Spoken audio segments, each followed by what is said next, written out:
think we are live. Welcome, Yeah. everybody.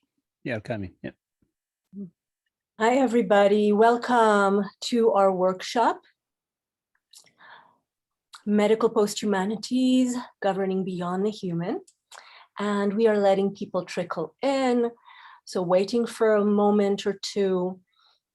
Welcome to all the panelists, those of you who I've said good morning to already, and those who I haven't. Nice to see you again this morning. I'll take a moment to just say that we were able to upload the recording of yesterday's panel to YouTube, and we can actually post the link right now. Caroline, would you do that for us, or Laura? It is also available on the website already, so you should be able to trace it there. So for those of you who have missed the first day and want to catch up, you can go ahead and do that. And also the PowerPoints, of course, are part of the presentation. So those of you who have asked yesterday for the PowerPoints can have access to them that way. If you are interested in particular PowerPoints or papers of particular presenters, the best way would be to actually contact these presenters directly, because some of the presenters felt more like this work was more in progress, and so we decided not to share the papers at this point broadly, but of course you can wait until the collection comes out. Inshallah, it will come out sooner rather than later, and then you'll have access to all the papers. So my name is Iris Braverman, and I am professor of law and an adjunct professor of geography at the University at Buffalo, SUNY. And before I hand the floor to Paul, who's going to be chairing the panel today, I'd like to just maybe say a few technical things and maybe bridge the discussion from the first day to today, from yesterday to today.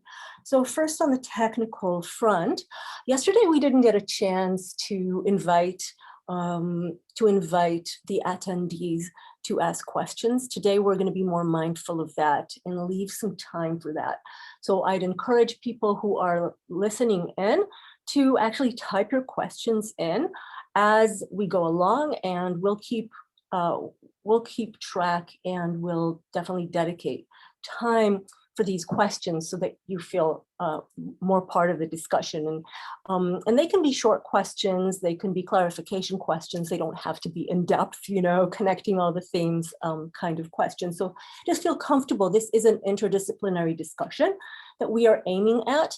And so even clarifications on terminology, or please feel invited to ask those as well, because it is natural that those will pop up with these interdisciplinary discussions. So we are going to be starting in speaker mode today, but a lesson we've learned from yesterday is to let people also see the entire group. So we will move for the discussion to gallery mode so that the attendees can also see all of us. If you are closing down your video, then the attendees won't be able to see you. So just be mindful to try and keep your videos on so that the attendees can see the entire group. All right. So for those of you who are joining us for the first time, let me just maybe say about yesterday's panel that maybe just to quickly summarize it, it seemed to work around the concept of One Health and look into the history of One Health, its capacity to encompass wide concerns such as climate change and environmental justice. And even we kind of spoke about the underlying, perhaps, causes that are at the root of a lot of the super wicked problems of the day, right? If it's biodiversity loss, if it's climate change, or if it's emergent infectious diseases. and that is capitalism. And the question really, as Chris kind of posed it yesterday, like, what do we do with that? How do we work with that? And how do we facilitate that kind of recognition? How do we let it trickle in to understanding the structural issues rather than treating the symptoms of the problems, or in addition to treating the symptoms? So a quick word about the term medical post-humanities, and I know that some concerns have been voiced yesterday.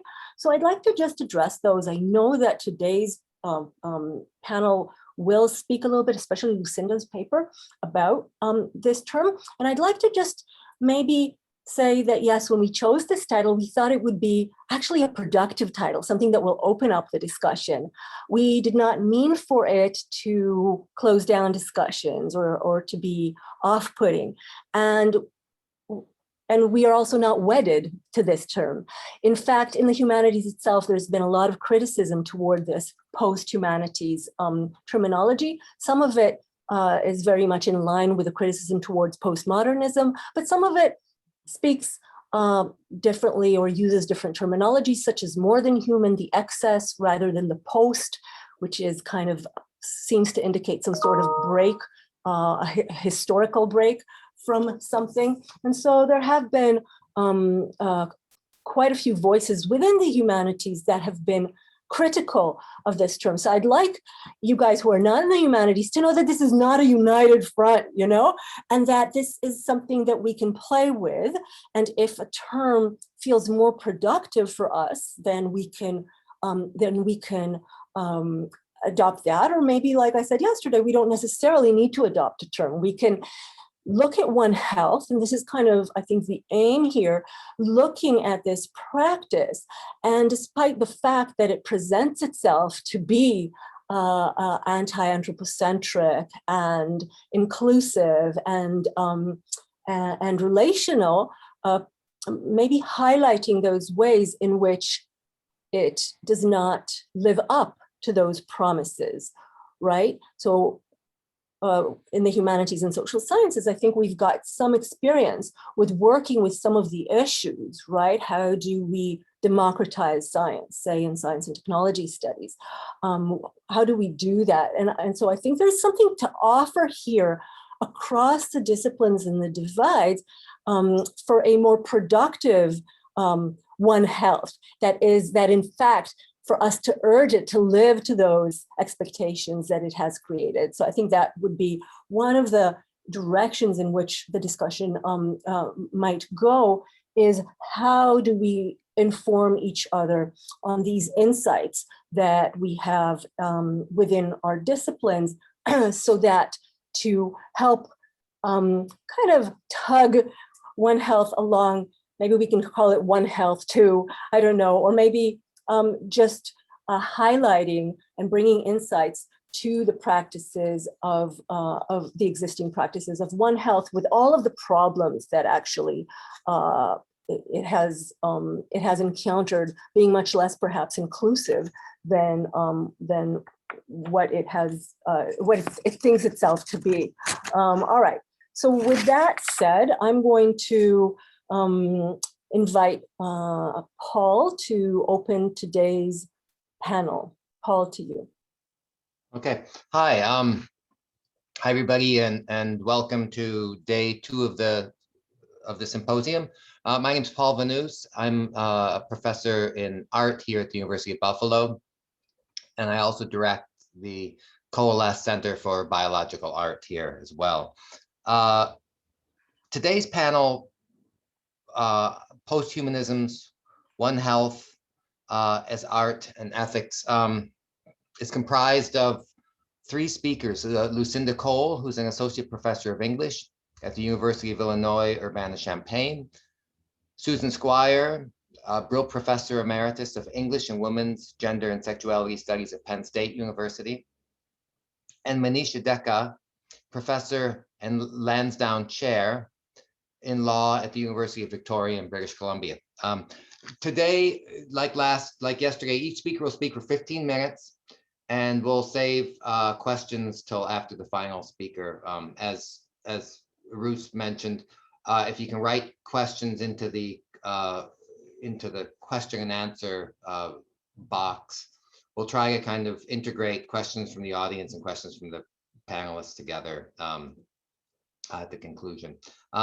Building on what how Irus introduced today, one premise of this symposium is that while we come from very disciplinary background or disciplinary starting points, we've moved beyond traditional approaches in our fields, and that we share a common cause and concern, the lives and health of species and planet, all species and planet. The scholars have generally helped steer their fields away from overly reductive or human-centered approaches toward more multiple, entangled, and integrated perspectives.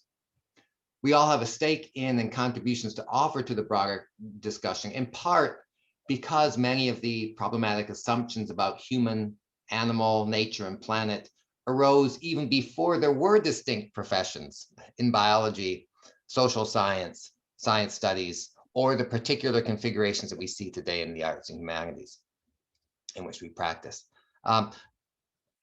Furthermore, perhaps our distinct disciplinary boundaries recapitulate the very ontologies separating humans from all other living forms and living processes that we're seeking to overcome. The first speaker today is Lucinda Cole, who's an associate professor of English and affiliate professor at the Institute of Sustainability, Energy and Environment at the University of Illinois, Urbana-Champaign. She's author of Imperfect Creatures, Vermin Literatures and the Sciences of Life from 2016. Her 30-something articles have appeared in such venues as ELH, Criticism, Journal for Early Modern Cultural Studies, Configurations in the Journal for Critical Animal Studies, and the numerous collections on science studies, literature, and animals and animality. She is founding co-editor of Anthropocene, the Society for Literature of the Sciences, and the book Arts, or the Arts book series, and is now finishing a book tentatively entitled The Fish Plague, Animals, Contagion, and the Medical Posthumanities. Her paper is entitled Why the Medical Posthumanities.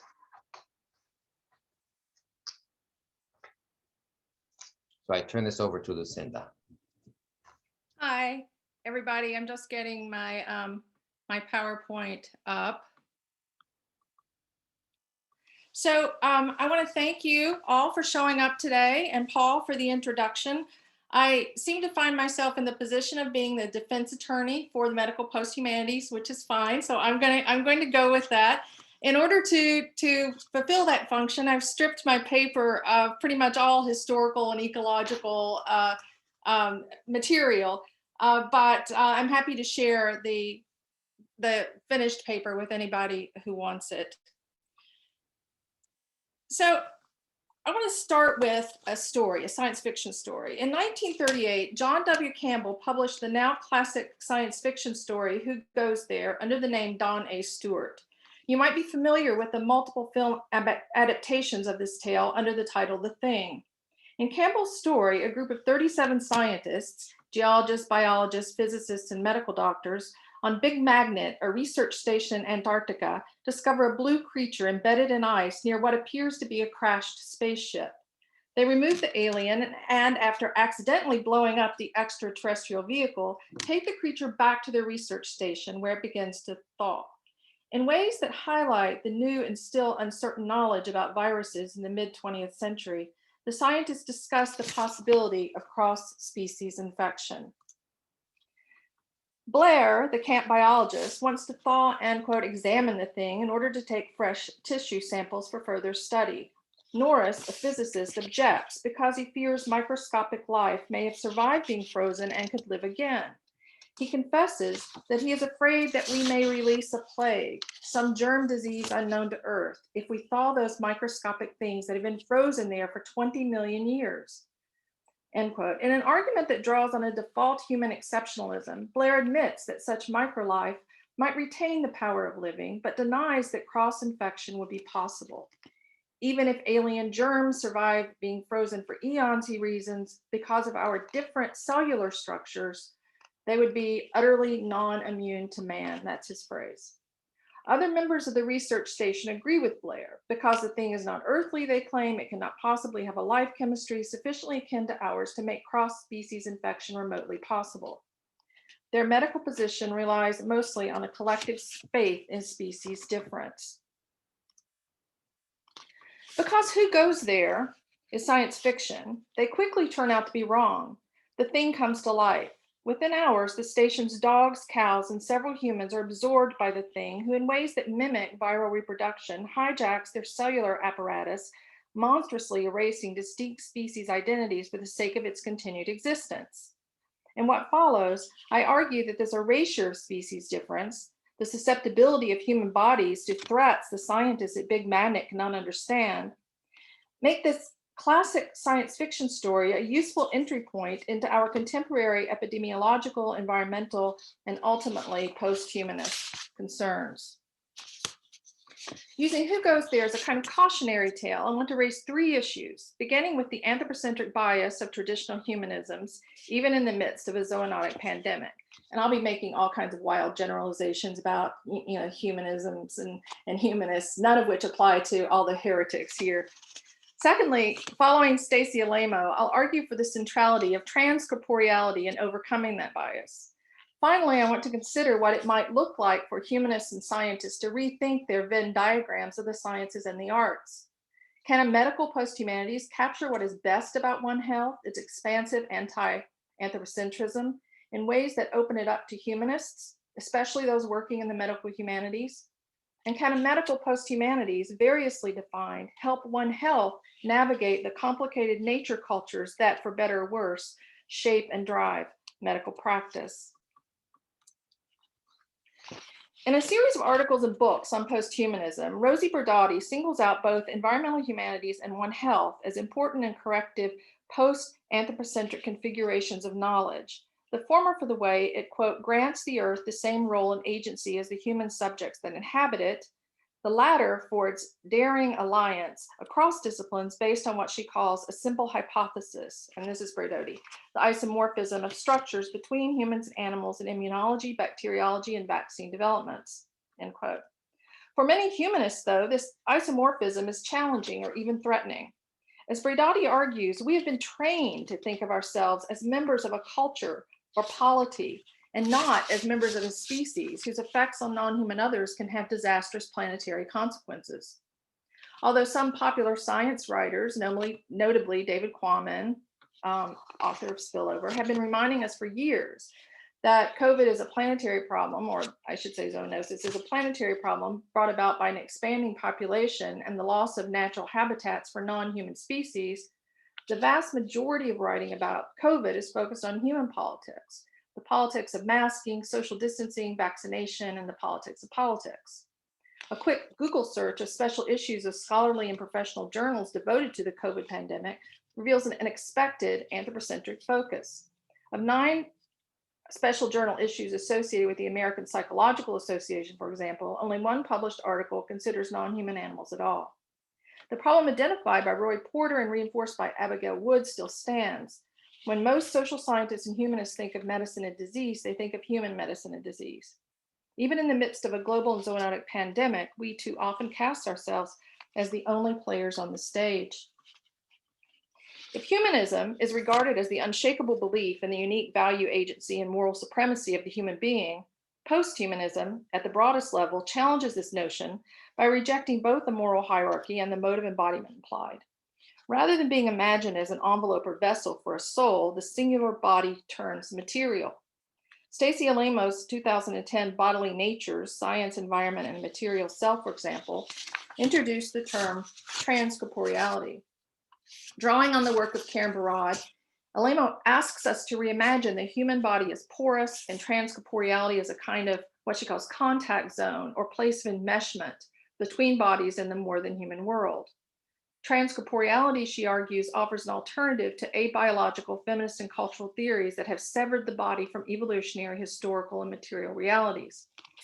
I will let you read this. Maybe you have been reading this thing here while I go on. The important point is a transcorporeal ethics calls us to somehow find ways of navigating through the simultaneously material, economic, and cultural systems that are so harmful to the living world and yet so difficult to contest or transform. Although Bodily Natures never uses the term medical posthumanities, indeed never mentions One Health, the value of Alamo's term for us lies in its making the porousness of all bodies, not just human bodies, the fundamental condition. Transcorporeality in this respect helps humanists reimagine humanism as inclusive of other species and fields of knowledge, such as ecology and medicine. It envisions material interchanges between and among porous, corporeal, human, non-human bodies, and an essential environment, that is, one no longer imagined as other, inert, or needing to be pillaged to satisfy humankind's desires. Why theoretically driven post-humanist moves are sometimes necessary may be baffling to the scientists among us, who take the porous body and everyday interfaces as a beginning of knowledge. Most humanists, by contrast, despite the advent of biopolitical analysis and systems theory smuggled into our own analyses via Latour and Barad, still imagine nature as something out there, as a woody retreat, an image in a Wordsworth poem, a channel on cable TV. Worse, for institutional reasons I'm happy to discuss, many humanists still perceive science as the research arm of profit-making corporations, or as another masculinist discourse attached to settler colonialism. COVID has, if anything, reinforced suspicions about the relations between science and politics, even as most people have responded with either denial or fear in the face of their own transcorporeality, which is perhaps why I turn to Campbell's cult classic today. An allegory of viral infection, as I have suggested, this story depicts the agency of the thing, the alien, that moves between cows and dogs or dogs and humans in ways that threaten species identity. Admittedly, literary history is full of fictional plagues and is populated by body-piercing metamorphosing creatures. But the thing operates in ways that arguably mark it as our first viral beast, one that demands we re-examine our perceived nature. While most of the scientific party is focused on the capacity of the human body to ward off the germs of creatures lower down on the evolutionary scale, Norris, the physicist, voices a fear that is, for 1938, scientifically based. An unleashed disease, he objects, may function less like a germ than a virus, which, he says, wouldn't need anything but a protein molecule of anybody to work on. He also reminds his colleagues of rabies, canine distemper virus, hoof and mouth disease, and even parrot fever, the name commonly given to psittacosis, a bacterial infection which attacks many species of birds. And I just wanted to give one example of many from the longer paper. In 1929 and 30, sick tropical birds, part of a growing trade in exotic animals, became a worldwide concern after almost 800 humans around the globe were afflicted with parrot fever, which has a human mortality rate of about 15%. This outbreak made sensationally obvious that humans were entangled in still unpredictable ways with the more than human world. By invoking this and other pathologies of cross-species infection, Norris shows himself open to the possibility of imagining forms of life beyond the human. His fellow researchers, by contrast, would fail Bradati's anti-anthropocentric post-humanist test. They are either devoted to the notion of human uniqueness at the cellular level, or they struggle to imagine a form of life as anything other than a devalued or monstrous other in an anthropocentric bios. We humanists need to be more like Norris. And we need to acknowledge the uselessness of fearful responses in the face of conditions we help to create and struggle to control. If Who Goes There is a fictional rendering of one moment in a transcorporeal multi-species medical drama, the monster in this story is arguably the species-threatening embodied fear of transcorporeality itself. Although that fear is not especially post-human, the humanities have not yet formulated a paradigm for naming it or responding in a systematic way to this existential, historical, and political challenge. The term medical post-humanities may be useful in this regard. If the post-human deconstructs the boundaries between human and animal on the one hand, and bodies and technologies on the other, then the medical post-humanities is the multidisciplinary arena that takes transcorporeality rather than the animal, the human, or the machine as its ontological grounding and epistemological warrant. It shares with One Health a non-anthropocentric spirit, a desire to develop models and methods more appropriate to the global histories and problems that overwhelm traditional disciplinary paradigms. At best, A medical post-humanities could function as a bridge between the arts and the sciences, between sectors of the university with their own specialized languages, and I want to emphasize that point, ontological assumptions and modes of investigation. Ideally, it could bring together the arts and the sciences in a shared effort to explore real and imagined manifestations of that transcorporeal body, the material thing that connects us to each other and to the more than human world. Thank you.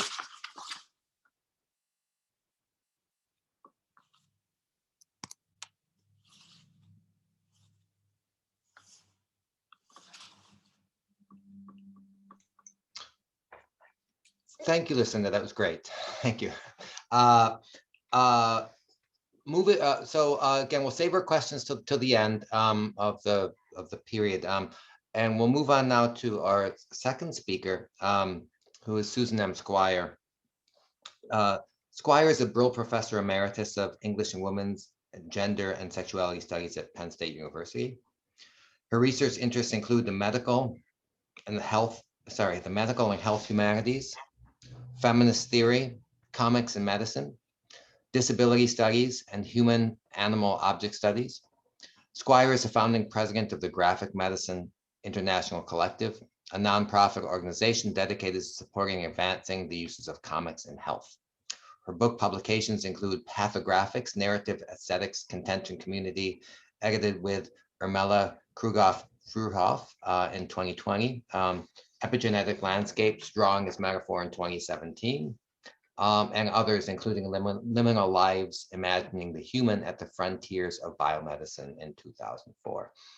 Her paper is entitled Graphic Medicine in the Medical Posthumanities, Zoonosis, Zoaya, and Zooambivalence.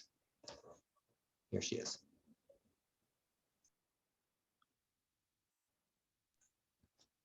You can demute yourself, Susan. Classic. All right, share screen. Okay. All right. First of all, I want to thank you guys for what has been an absolute blast thinking about this stuff and working on it. And I had said I was going to write about chickens because that had been my entry point, but instead it's expanded to something much bigger because of the fun I was having. So basically what I want to talk about today is what is graphic medicine, and I'd like to get my, geez, I hate this. Here we go. What is graphic medicine and what can it bring to the medical post-humanities? Now, graphic medicine comes out of narrative medicine, and yet it tells stories using words and images combined sequentially in comic form. And this image is from the beginning of our graphic medicine manifesto that I co-wrote with the other people here. I'm the chicken there. So narrative medicine tends to focus on human illness stories or pathographies, but works of graphic medicine present what I call a porous pathography. It tells a story in words and images, and because of that, it enables us to understand the story at multiple scales simultaneously, and it's open to the other illness stories around the human that co-occur within it and around it. These porous pathographies are also often the product of multidisciplinary collaborations, and they feature multiple subjects and complex multi-scale contexts. So I want to play with them and talk about them here because I think they have a ton to contribute to the medical post-humanities because of the way they draw the reader or viewer in, tempting us to experience something emotionally in our bodies, and therefore really laying us open to take in the meaning that they represent. Why is this? Well, look at this fabulous slide from Will Eisner's Micro Dictionary of Gestures.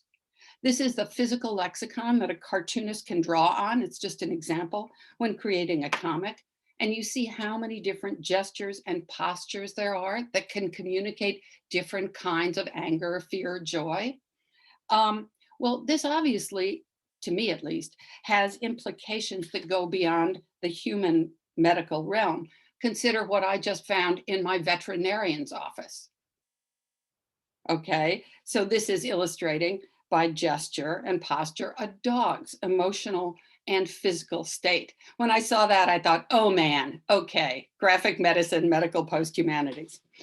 So these porous pathographies that are works of graphic medicine or communicate the health and health impacts of everything from bacteria, microbes, parasites, companion and agricultural animals, fish populations, human beings, and the planet. And I could quote you comics that look at all of these issues.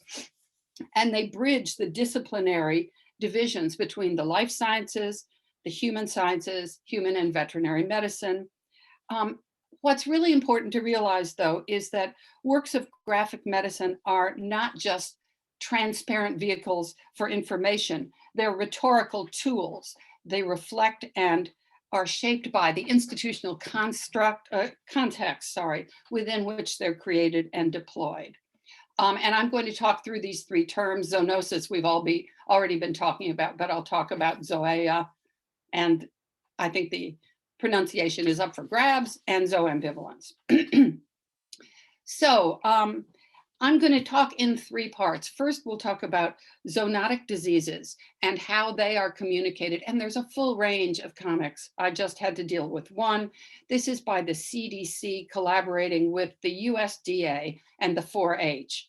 And they say what they're trying to do is to raise awareness, knowledge, and understanding of a One Health approach to zoonotic disease and prevention and response. But this is where we get into the tricky thing that comics sometimes don't actually do what they say they do because the words can be in conflict with the images. So this is them telling us about the immune system. But note how its focus on capturing, classifying, and mapping monstrous invading microbes presents the immune system, the zoonotic infective species rather, as alien and other. And here its image of guards in armor defending the castle against attacking monsters literalizes the hunter perspective on disease prevention. And it directs the comic reader's attention to the short temporality of emergencies rather than the long temporality of ecologies, to quote the fabulous work of Friedrich Keck among us here. So this is not a very helpful communication about zoonotic diseases. In contrast, two other comics I want to talk about quickly offer a more complex vision of zoonosis. Graphic Monday, which is a new publishing imprint, declares itself dedicated to publishing graphic novels that scale up the concept of health, taking into account the intersecting worlds, not only of humans, but also of microbes, plants, and non-human animals, to highlight our myriad connections. And this is its inaugural publication, COVID Chronicles, which is talking about the pandemic, but it also features works of graphic medicine focused on zoonotic illnesses. And here is one of them, which I have to say I just love. This is called The Right to Breathe by Maureen Burdock and Joanna Regulska.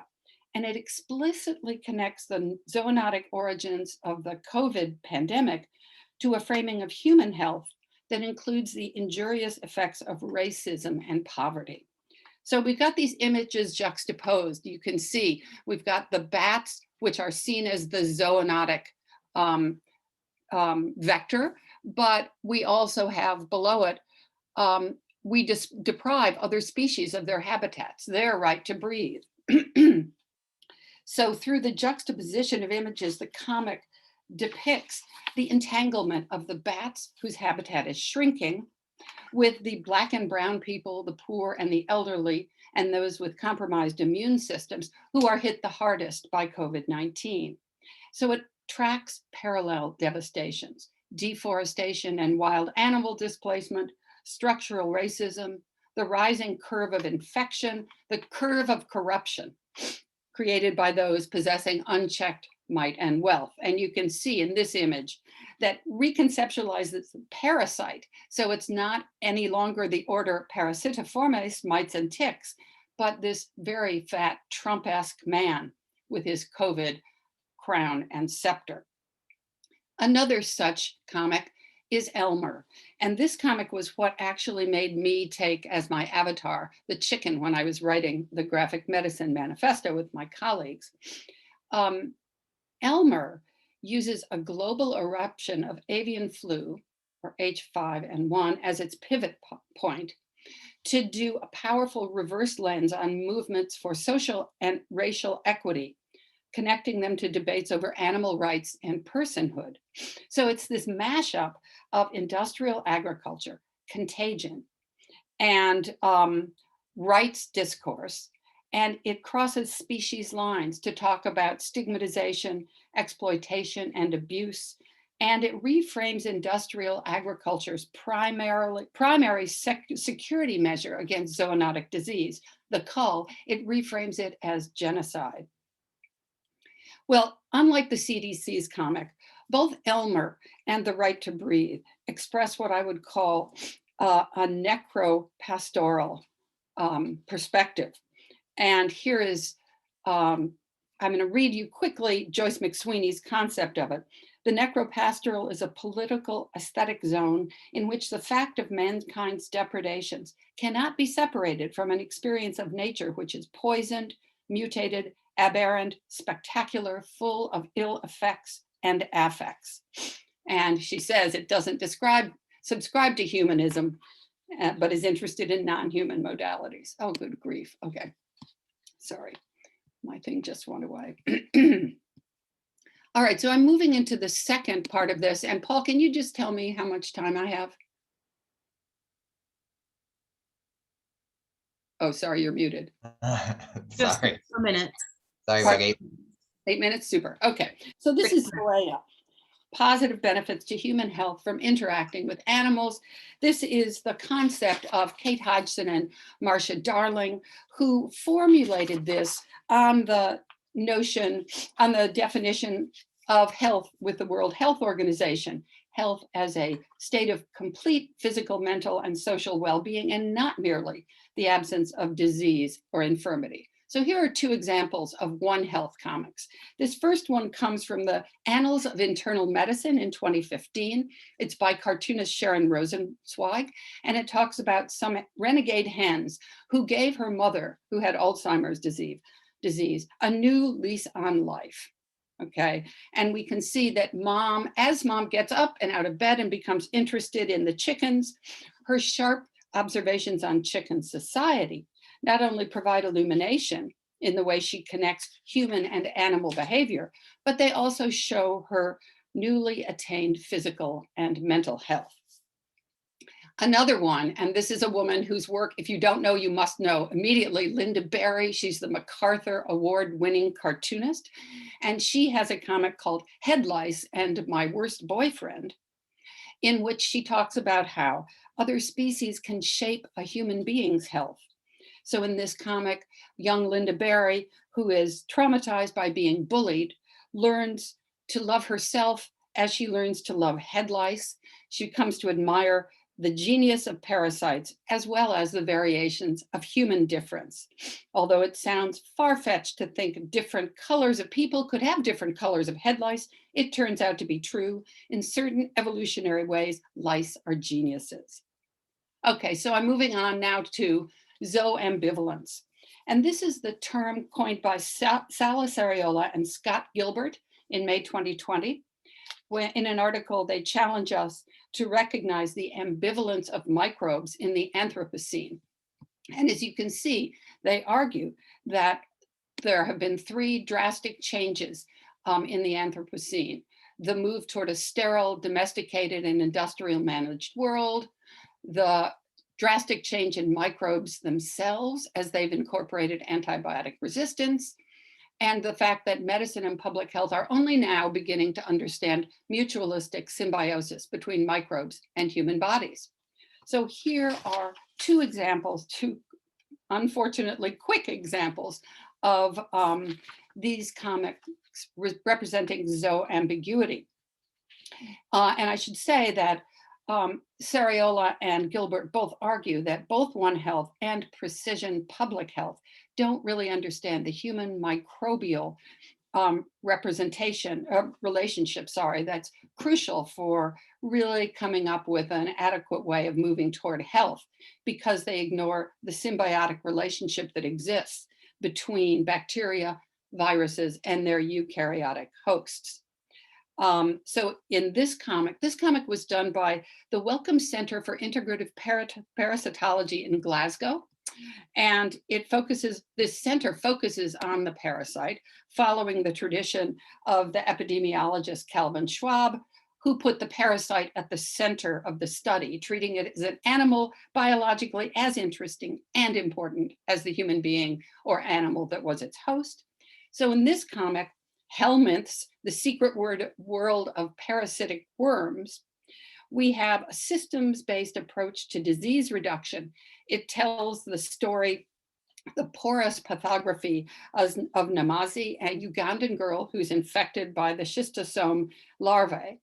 And it tracks the network of people studying the ecological and environmental conditions around Lake Victoria that have given rise to these repeated infections, as it follows biologists, economists, social scientists, even actors, who are all working together to address and dramatize the question of medicine resistance and inadequate village sanitation. Okay, the last one I want to close with is this fabulous comic created by an Eisner Award-winning cartoonist named Sunny Liu and Dr. Tzu Li Yang, who's the head of infectious diseases at Saw Swee Hock School of Public Health at the National University of Singapore. And this comic dramatizes the issue of antimicrobial resistance in a narrative that braids two tales. The realistic story of a family visiting the doctor. The grandmother thinks she has the flu and she wants antibiotics. And the story of a worst case post-apocalyptic world, narrated in a two-part comic that's set in 2019. And here you see the post-apocalyptic world in which the food system has completely collapsed. Everything else is collapsed. They're eating rat meat. This is the time of antibiotic resistance and the effects of climate change, which coming together have led to a collapse of civilization.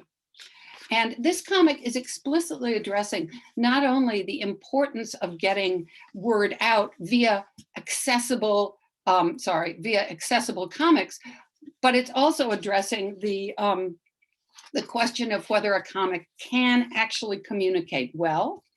And so in this, the woman shows a comic to the doctor when she goes to the doctor, and he says, the idea that medicine and civilization will collapse completely is somewhat far-fetched, but the comic is not wrong about how the careless overuse of antibiotics is helping bacteria to develop resistance, nor about their amazing ability to transfer those resistant genes to other bacteria.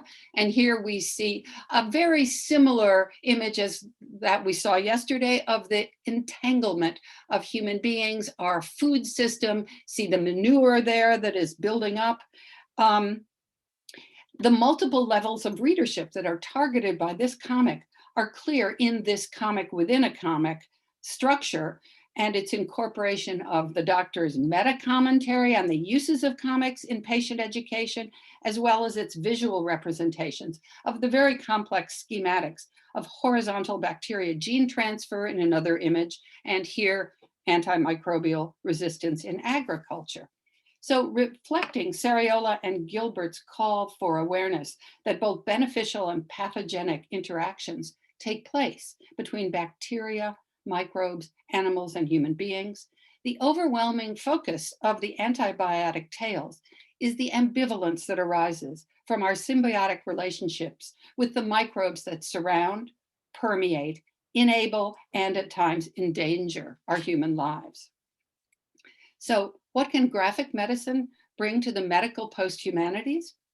I think it can bring works that educate and involve lay readers to explore the complexities of zoonosis, zooia, and zooambivalence.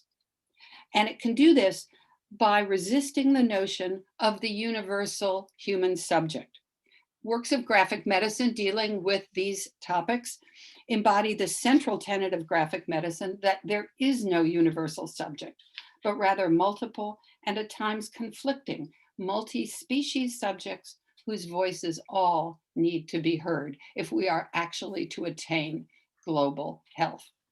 Okay, thank you.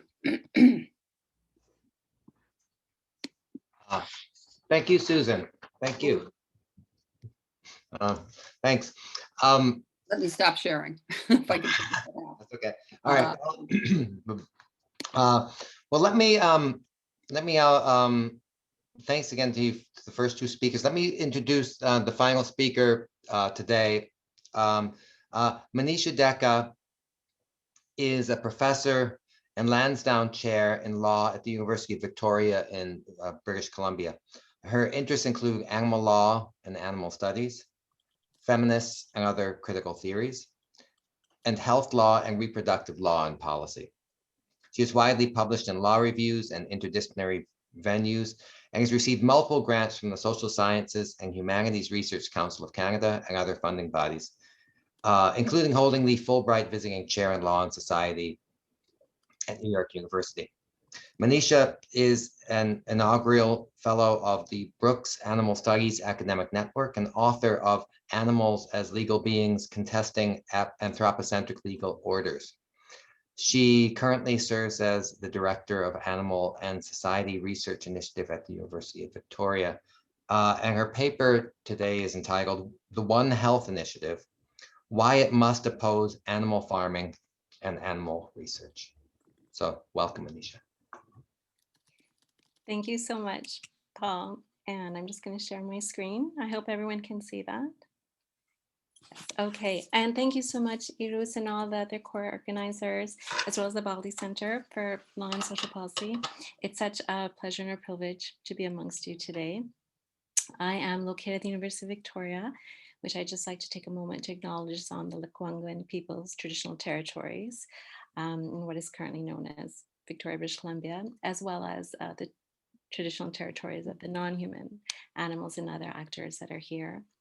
I'm also located at the Faculty of Law, as Paul mentioned, and so that normally orients me to think of policies that can emanate from arguments and values and aspirations, and then sometimes advocating to change those policies into law.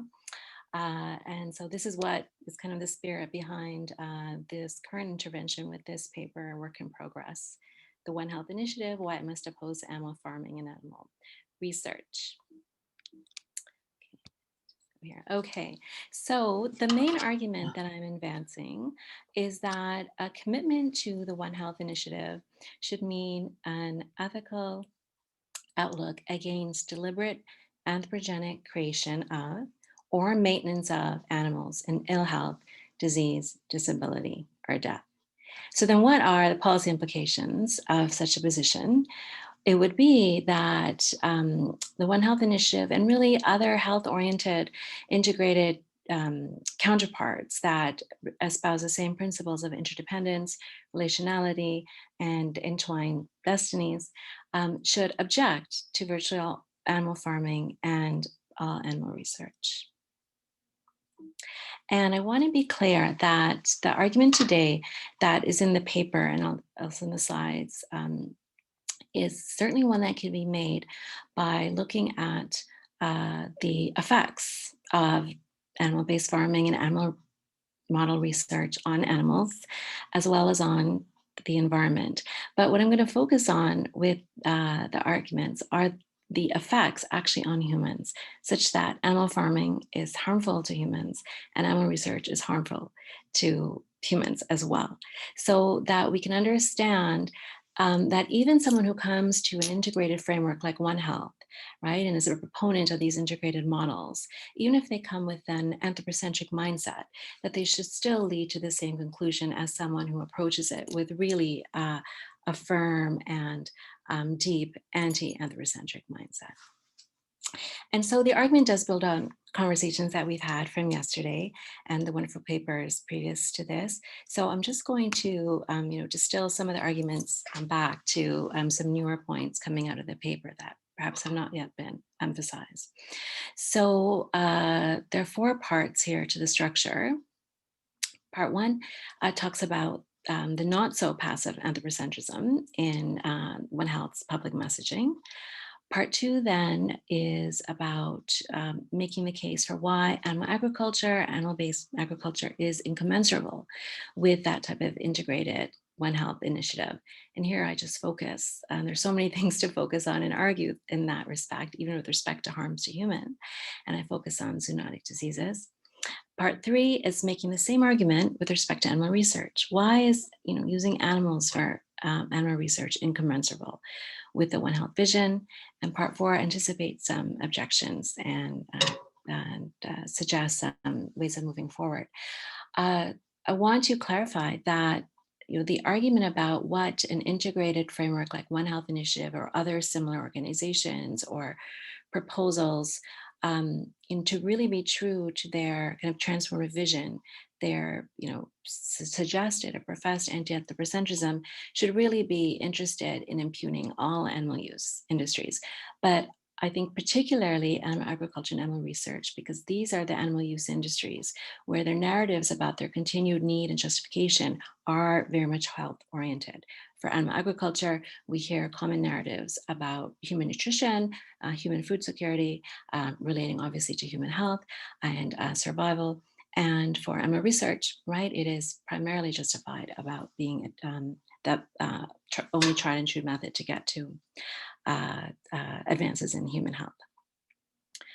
Okay, so very quickly, we've already heard a lot about how these frameworks continue to be anthropocentric, and this part of the paper relies on pre-existing scholarly literature to this effect.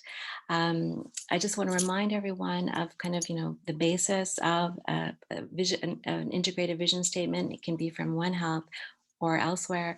The idea is that we're dedicated to improving the lives of all species, human and animal, through the integration of human medicine, veterinary medicine, and environmental science. When I read that, I take that to be a statement that naturally lends itself to a very, non-human-centered perspective of protecting individual lives.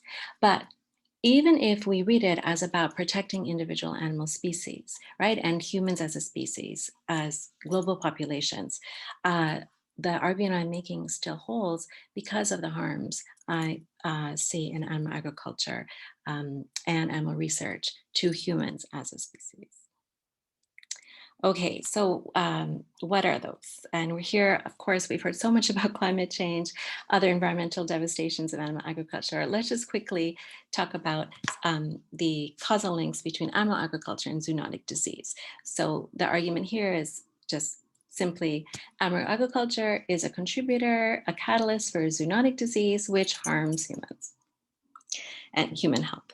Okay, so 3 causal links here: habitat loss, animal source pathogens, and climate change can be understood as being the relationship that is amplified when animal agriculture is used rather than plant-based agriculture in relation to zoonotic diseases.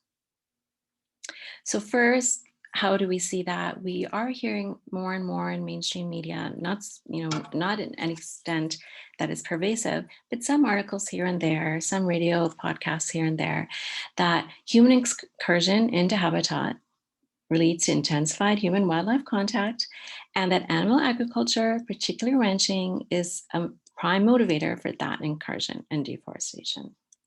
Okay, so first causal link. Second, I think Chris said it yesterday, bringing up the image of cauldrons of contagion. What is animal agriculture? And we think of its dominant iteration in concentrated animal feeding operations, intensive farming, factory farms, all these terms to basically denote the same thing: massive confinement, overcrowding. So we can understand the scholarship that points us to the fact that when that this type of breeding of animals breeds and raises genetically monolithic health compromised animals who are then more susceptible to infections, and when sick, to spreading infections to their other health compromised counterparts, due to the conditions of their confinement and their raising. So another causal link between animal agriculture and zoonotic disease. And then third, here we're understanding climate change, not in the regular sense of understanding, oh, animal agriculture exacerbates climate change, which is true, right? But the specific causal link here is that animal agriculture exacerbates climate change, which then exacerbates incidence of zoonotic disease. So I just ask you to consider the following causal chain. Animal agriculture is a leading cause of climate change. Second, climate change is causing mass migrations of humans and animals. Third, climate-related migration is causing more humans to invade the traditional territory of wild animals, thereby increasing zoonotic transfer. Okay, at this point, it's useful to perhaps consider the question that might be arising for some. Well, what about different ways of animal farming, like smaller, ostensibly more humane methods? It has been present in scholarly studies, and I have been on panels with factory farming proponents where the argument is actually that commercial farming is much more environmentally friendly than any type of small scale local farming, because to make conditions quote unquote humane for animals on ostensibly humane farms requires a lot more land. And so that there isn't that kind of crowding. So I think it's precarious to consider that different quote unquote humane methods of farming are going to be not amplifying climate change as one of the causal links. Also, you still have animals coming together. You still have domestication of animals. So you still have the animal source pathogens, even if it's not as intense in confinement. And of course, the land is still being taken up, and then farming still kind of encroaches into the pre-existing other uses of lands that other wild animals were using. So you have the incursion issue. I also just want to just recall us to, not the central departure point for this paper, but the suggestion that these farms are humane, I put that in scare quotes as you see me talk, is also a very precarious suggestion. And for those who may not be aware of what goes on local farms and the farms that are sold as, either violence-free for the animals, there are plenty of ways to kind of see that type of violence that is there. Gunda is let me go back, is a recent, I think it's coming up tomorrow, a recent, oops, sorry, it's going forward, 1 second. Yeah, is a recent documentary that is a very silent, beautifully shot film on local farms and sanctuaries that shows, the animal-centered perspective of the loss and devastation of the reproductive use of bodies.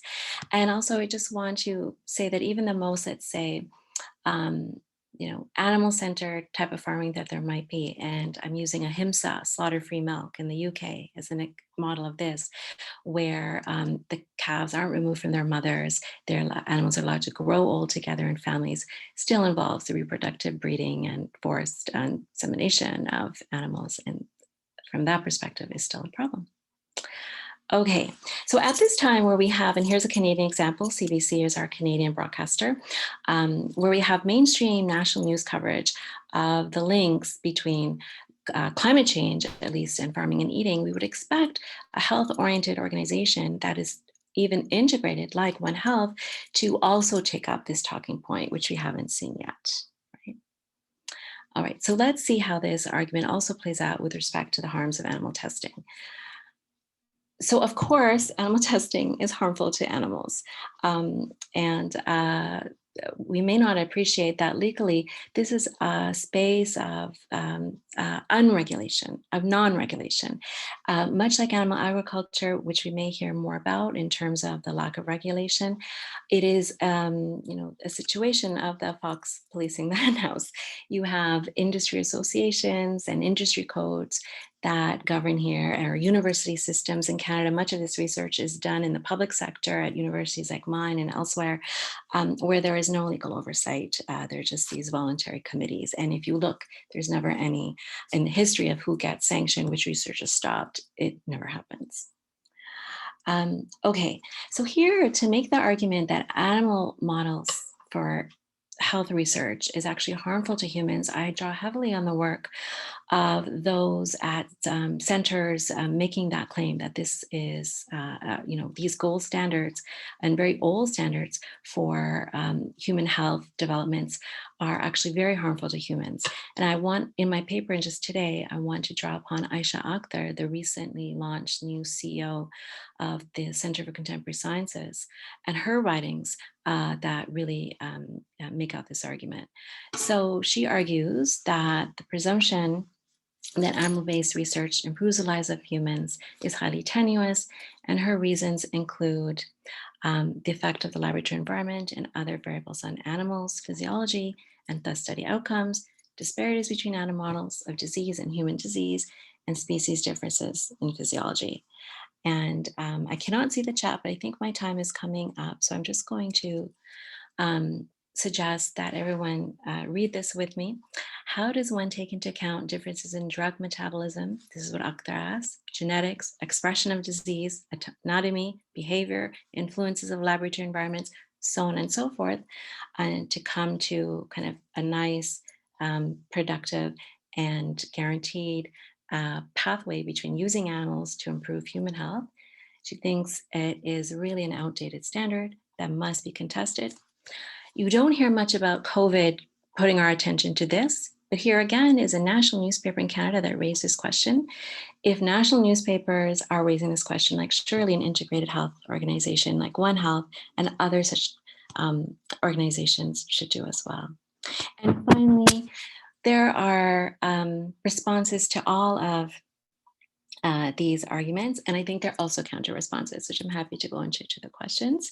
I do want to say that, whether or not we carve out exceptions to policy statements on animal research or animal farming, when we allow exceptions to go forward, we are allowing a culture of objectification, of kind of a valuing of a life hierarchy that sets us at the same problem that we're trying to dismantle, which is to get away from human valuation. I think there are ways that we can envision a different legal model, a different certain social model for where humans are in the web of nature. Even here, the human is still too centered. And no matter what policy comes forward from One Health, or other organizations, of course, I'm very aware that that is not going to be sufficient to change people's minds, especially around what to eat, given the identity-based nature of what we eat. So that's where I think the humanities has a real role to play. They're beautiful, books, documentaries, novels, comics directed at adults. But I think if we're really going to make a change, it has to come in reaching kids at a certain age. Thank you so much. Look forward to your questions. And I'll stop sharing.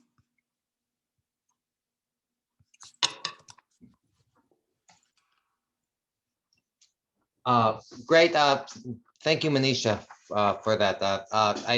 And thanks all the panelists. We're getting to time for questions. I guess just to very lightly summarize what I thought was really kind of an interesting trajectory of this panel. We began with Lucinda. She basically sets up the need for kind of revisiting the humanities, revisiting the sort of deep problems that the sort of anthropocentric basis of the humanities, almost defining of the humanities, and how getting around that opens the doors to even kind of beginning this kind of conversation with other disciplines on One Health. And then secondly, Susan Squire's presentation, which is it basically scrutinizes visuality as a typically under scrutinized rhetorical tool, which often undermines some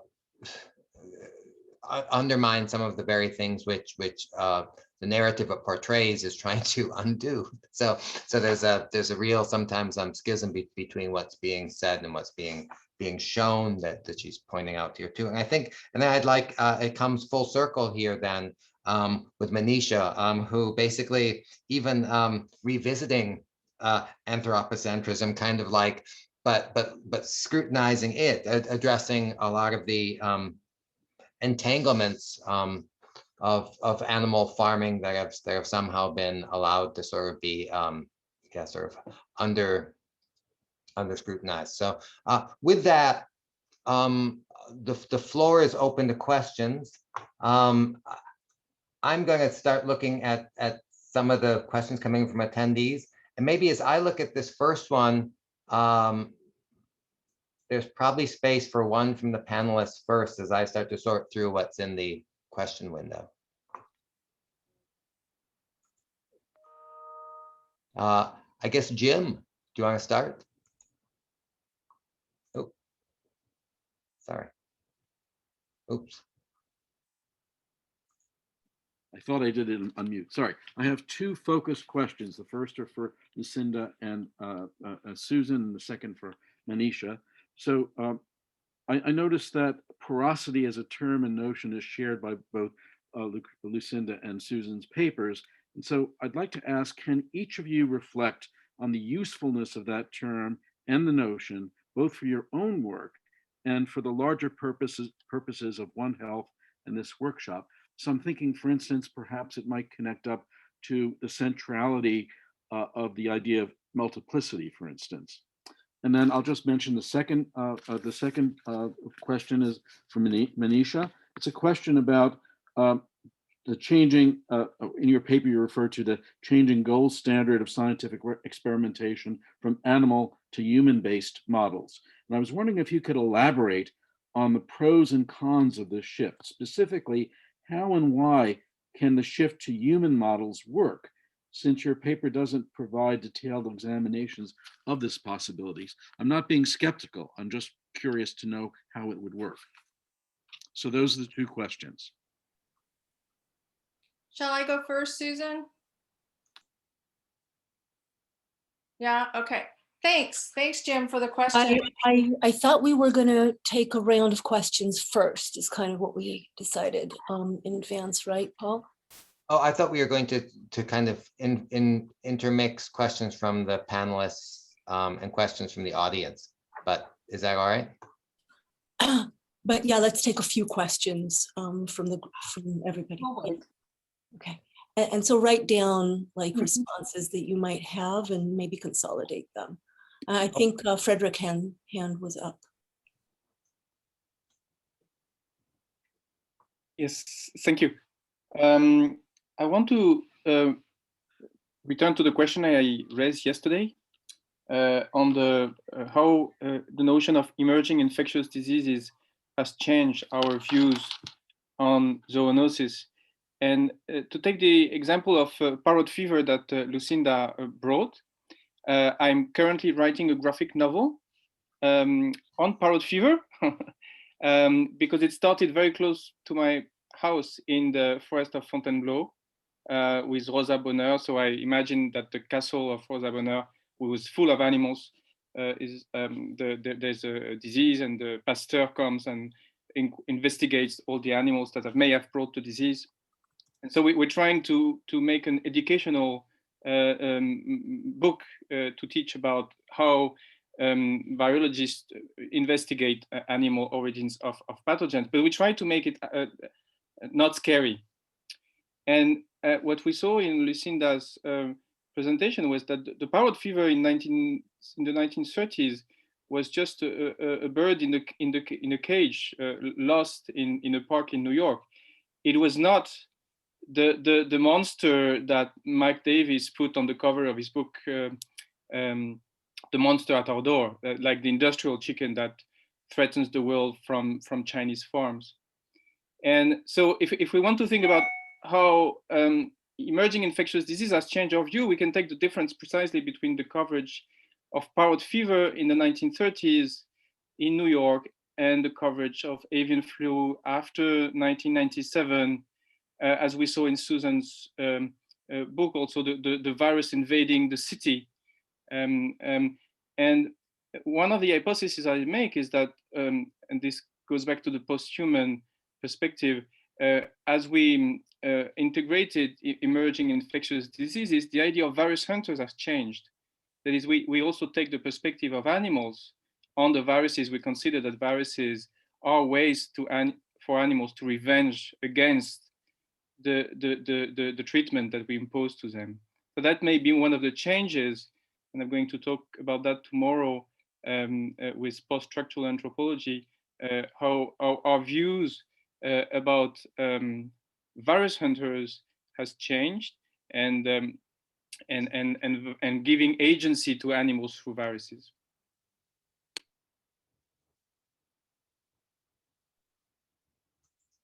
So there's also two questions, one in the Q&A and Laura's question. So maybe we'll take those and then we can go around between you guys and you could maybe address some of the questions or all of them. So Laura, I'll start with you and then we'll hopefully there's going to be some clarification on the Q&A, exactly what the question there was. But if not, I'll just read some of it aloud. So Laura, go ahead. Yeah, well, this is in response to Manisha's presentation. I think it's really unrealistic to expect all of humanity to become vegetarians. I mean, that's just not going to happen. Most people do eat meat. We know that there are a lot of negative externalities with the large-scale animal production. There are efforts to develop alternative meats. Impossible Burgers, Beyond Meat is becoming increasingly popular, but they're expensive and not really a viable alternative at this time, nor are dairy products really viable alternatives. There is growing interest in the nut milks, for example. But in terms of providing food security for almost 8 billion humans and growing, we're also not talking about population control. That's not being discussed, but absolutely must be. But if we want to preserve civil society, we need to ensure food security. And currently our system's not sustainable, but we are going to have to come up with alternatives that provide animals, animal health, animal welfare, that's not destructive to ecosystems and to the environments, but is available to in a just, equitable way. For many people, hunting wildlife is their only source of animal proteins, and they do that. And we have very little wildlife left. So these are all very challenging issues that she raises that I talked about yesterday, but I think just simply saying that we should ban it is not a viable option. So I'll leave it at that, and I'm interested to hear what others have to say. All right, so let me just maybe read aloud from an anonymous attendee. I feel that the animal agriculture debate, I think Manisha, this is mostly directed at you. Animal agriculture debate is obviously important. However, I'd suggest it's also useful to bear in mind global contexts such as livelihood and malnutrition, especially in developing countries. Trade and the nutrition transition, increasing demand for certain food groups in wealthier countries is contributing not just toward increasing livestock and poultry production, but also toward land use change and monoculture crop systems. So I asked for clarification what exactly the question is, but I'd like to incorporate some of the Q&A here. So if you feel like there's something from here that you can respond to, go ahead and do so at your time. So Paul, do you want to maybe go around whatever order you'd like? I don't know if we want to start from Lucinda or if we want to start with Manisha, since the last two questions were sort of more for her. Manisha, would you like to start just to kind of invert the way we began the presentation? Yes, thank you so much. And thank you everyone for the questions. So there were quite a few comments, so let me see if I can go through all of them and respond to them in order that they were raised. So first, the question of porosity. it's not, I'm familiar with a lot of the feminist new materialist work that Stacey Alamo and others would come under, and you know, take on their kind of a vision to a certain point, or actually take it on, but then actually, you know, push. This type of paper is pushing for a policy implication of, like, you know, actual ethical stands to be taken about the, you know, more than kind of just thinking about how we might have a transcorporeal kind of existence, or that we are porous beings. What actually does that mean in terms of ethical commitments at the end of the day? And so I don't see it as negating anything about porosity. It's just not like a central concept that, you know, I weave through my argument. On the question, also Jim's question about, yeah, what would a human-based model research look like? And so I just take my cues from the Center for Contemporary Sciences that Dr. Akhtar runs, the Center for Alternatives to Animal Testing at Johns Hopkins, also one in Canada at the University of Windsor, Canadian Center for Alternatives to Animal Health, all of which talk about various methods, and their TED Talks about this. I would, you know, direct people to Aisha Athar's TED Talk, or Dr. Chandra Shekhar at the Windsor Center for Canadian Center for Alternatives to Animal Testing, where labs on a chip are kind of a primary way of thinking about how to do science. And if you go to the website right now of Canadian, sorry, for the American Center for Contemporary Sciences, you'll see like a graphic image present about what a lab on a chip is. So it's a human bodily cells, right, that are put on a chip, not animal bodies that are investigated. The question in the chat about regulation. So Canada actually is an unregulated space. In the United States, you have the Animal Welfare Act, but that exempts like the #1 species use in animal research. And they also have built-in interpretations that come from legal interpretation that also exclude animals and the protections that they could receive under, let's say, a layperson reading of that statute. And I would say Europe is better, but still we can find critiques of, you know, what is permitted for animals. But it's not really about, you know, is there a better way to do this? I would say the argument is, right, if we're really committed to seeing and celebrating a move away from anthropocentrism, we cannot, I would argue, continue a system that is based on anthropocentrism, right? We cannot at one hand say we believe that all health is entwined, and on the other hand say, but we come first, and, you know, our lives are grievable, and the other animals are dispensable, disposable, and that's just the way it is. We, especially with animal research, which is not, is something that, you know, is a very privileged activity to do. If you think of global disparities and even domestic disparities, an incredibly privileged activity, an expensive activity to research on animals, right? And who reaps the benefits of that research? We know the corporate agendas behind that research and what they're trying to, and we can even see it with the distribution of the vaccine right now, right? In terms of the money behind the pharmaceutical companies, who's reaping the profits, which countries are hoarding the vaccines, and which parts of the world aren't getting it, right, in a timely way. And even within a rich, affluent country, who's not receiving the vaccine. So animal research is like something that has been just so normalized, but as these scientists argue, it's time to think of a new way of doing things, especially since this has been a gold standard unvisited, a technological standard for over centuries. And like, what other device do we have in our homes right now that can say that, right? But we assume that animal-based models are the best.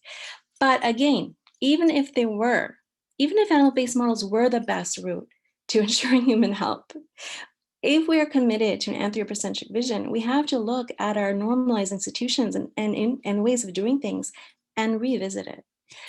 And so that's the same approach I would take to animal agriculture. I have written other papers, and others have written about all the issues. First of all, this paper is not about promoting a legal ban. The argument in the paper, Laura, to go back to your question, was about policy statements that transnational organizations that are promoting, like their whole mandate is to say, let's not be anthropocentric and think of humans in relation to others, and how what we do here affects us here. it's a policy statement to say something about these, wicked problems that are so pressing in the world today. It's not about having a lethal ban. I am fully aware that it's really hard for people to change their diets. So that's why I would say we need kind of messaging, right? That it suggests us to maybe we need to think, and then we need to reach children at an early age before we have sedimented identities that come from religion, culture, gender, or otherwise, about why it's good to, eat this way or drink this way. And again, in terms of global disparities, there can be timelines for transitioning societies, right? So this is not an argument that tomorrow everyone has to be vegan, but this is an argument that says, you know what, moving to a plant-based world is something we need to do. Look at all these problems that would be ameliorated, but then also just at the level of conceptualness, if we have a organization that is committed to an anti-anthropocentric perspective, you cannot then say other animals, other non-humans are available for our use. That's complete anthropocentrism. So it's not an overnight solution, right? That's why I really do believe that we have to reach human children at the next generation through humanities methods to kind of change the normal messaging they hear in schools from organizations like 4-H or otherwise. Thank you. Thanks, Manish. You got a whole flurry of questions right there, so thanks for that. Let's move on to I guess first Susan, and then Chris had a question that should probably put in the mix here. So Susan, would you like to respond? Well, I think Lucinda was going to respond first. She was our first responder. Oh, yes. Okay. Yeah. Sorry, which question was this? Sorry, this was I guess Corporeality. Porosity. Go Lucinda and then Susan, and then there's questions from Susan McHugh, and then Sorry, Susan. Okay, so in terms of porosity or transcorporeality, the question is connections they see between their approaches together. Is that or Jim's original question about work? Okay, I'm just going to talk about porosity for a minute. I didn't come to animal studies and environmental studies with this concept in mind for about, 15 years ago. I was teaching courses on food systems. And so at the time, I was deeply committed to a systems-based approach and have, continued to use that in my own work and in my teaching. For example, in the book that I wrote about vermin, I just examined the effects of theological systems that excluded so-called vermin, actually created entire categories, the category of vermin, from, let's say, Noah's Ark and other sort of theological structures. But what I found is in my teaching, systems theory doesn't it does not go down well for humanists. And I think that's, part of just, I don't know if it's inclination or if it's a training, but that systems theory, the scientists love it, so when I teach in environmental studies, they're with me, they're completely with me. But I had to find other ways of actually getting humanists on board with these, with the idea of our enmeshment, our entanglement. And the concept of porosity has a lot of play, because on the one hand, like in my environmental writing class, I find students from the humanities who have certain kinds of allergies, or they have been part of frontline communities in which the water is polluted. So it's very easy for them to understand the concept of porosity, easier probably than to understand a whole system, which can sometimes seem a little bit overwhelming. And ultimately, I go back to Tom Van Doren, the environmental writer, his ethical sense, and that is that we have, if we're serious about policy change or changing individual minds, then we have to find ways to get people to care. And that there's not going to be one way to do that. Everybody has different audiences, there are different disciplinary imperatives. And that's why I think that it's so important for us to learn to talk across disciplines to use each other the way that we can, because these are institutionalized knowledges.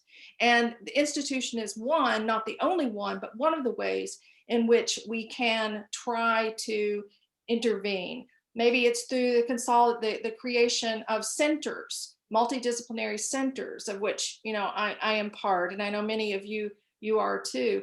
But we have to also find ways of talking outside those centers to other people in ways that get at them not only cognitively but affectively. Susan?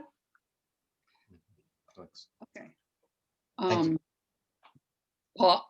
Paul, would you like, No, I was going to say, I was just saying, thanks, Lucinda, and then I was going to hand off to you, Susan, to address the first set of questions. And then following that, I thought we'll take questions from, I'll let Susan and Chris voice those questions directly, but I thought I'd let you respond to the first set first. sorry. Oh, God. What I want to do is something slightly different. I completely agree with everything Lucinda said, but just morphing to Susan McHugh's really fantastic question. Let me just say that another way we can think of porosity is that we are porous to other views, other opinions, other people's worlds. We take them in, they become part of us, we negotiate with them. So porosity means you aren't a solid, you know, cold, closed shield. You let other experiences move into you. So that it's a wonderful model for how we might think about what we're doing. And so that would, in a sense, Susan, and I shouldn't preempt your question because you should ask it, but I think being porous